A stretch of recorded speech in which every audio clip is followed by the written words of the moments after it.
ও তরকারি সব ভাগে ভাগে দিয়ে দিয়েছে। আরো কম হলে উঠবে না তো। ও চলে আসছে। ও তো তরকারি দেয়, কচুরি দিয়ে তরকারি কম। তরকারি কাটা দিয়ে। গরম আছে খেয়ে নাও। ঠান্ডা হলে শক্ত হয়ে। হ্যাঁ, টেস্ট লাগবে না। হ্যাঁ।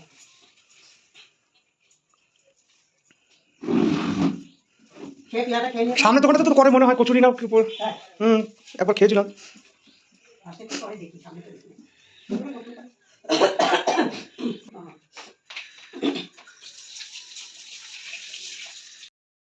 না ওষুধ করো। ও ওষুধটা মুখে দিলাম তো একটুখানি 5 মিনিট না হলে আমার তো একসাথে পেট ভরে না, তাও দিলাম। না দিও না, দিও না, আমার একবার খেতে পারবে না। তরকারিটা থাকলে দুটো মুড়ি নিয়ে নাও, তাহলেই হবে, বুঝলা? হ্যাঁ, তরকারিটার মধ্যে দুটো মুড়ি খেলেই হবে। ঠিকই হয়ে যাবে, দুটো মুড়ি নিয়ে নিতে হবে। ভালো না? এটা না গেলে পরে সব থেকে তবে ঠান্ডা যাবে, আলাদা করে।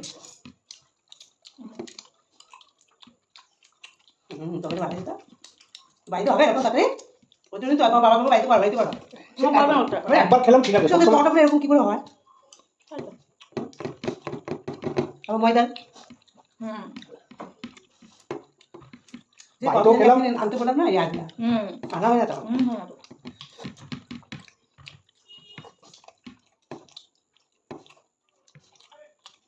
আমি হাত দিয়ে মিশতে পারি, হাত দিয়ে নিয়ে দিয়ে ওই ঝুড়ি আনবো। দেখা যাচ্ছে না, শুধু তরকারিটা দেখা যাচ্ছে। তরকারিটা জন্য নিলাম, নিলাম। তুমি 6টা খাবা, তুমি তো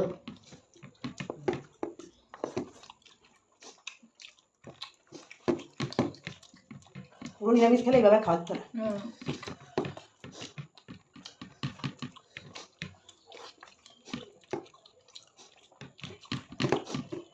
আগে তো 200 খেতাম, মন ধরতো না অল্পতে। তখন 10 টাকা ছিল, 10 টাকা 12 টাকা।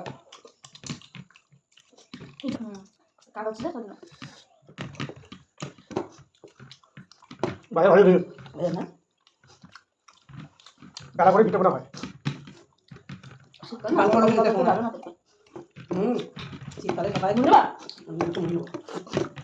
তো আমরা সকালে টিফিনটা খেয়ে নিয়ে আমি এখন বিরিয়ানি রান্না করবো বলে সব পেঁয়াজ টেয়াজ মশলাপাতি সব কেটে কুটে নেব। তো তোমরা ভিডিওটা দেখতে থাকো, ভালো লাগবে আশা করি। আর এদিকে ও চিকেন নিয়ে এসেছে, চিকেনটা আমি ধুয়ে রেখে দিয়েছি।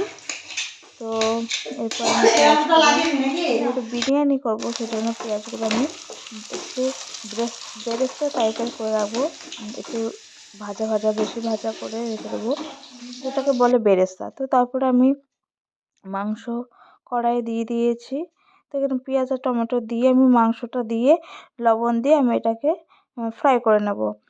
এইভাবে মাংস করলে বেশ ভালোই লাগে। আমি এইভাবে খুব একটা করি না, কিন্তু আজকে মনে হলো আজকে চিকেনটা একটু তেলের মধ্যে আগে ফ্রাই করে নিয়ে তারপরে আমি মশলাটা দেব।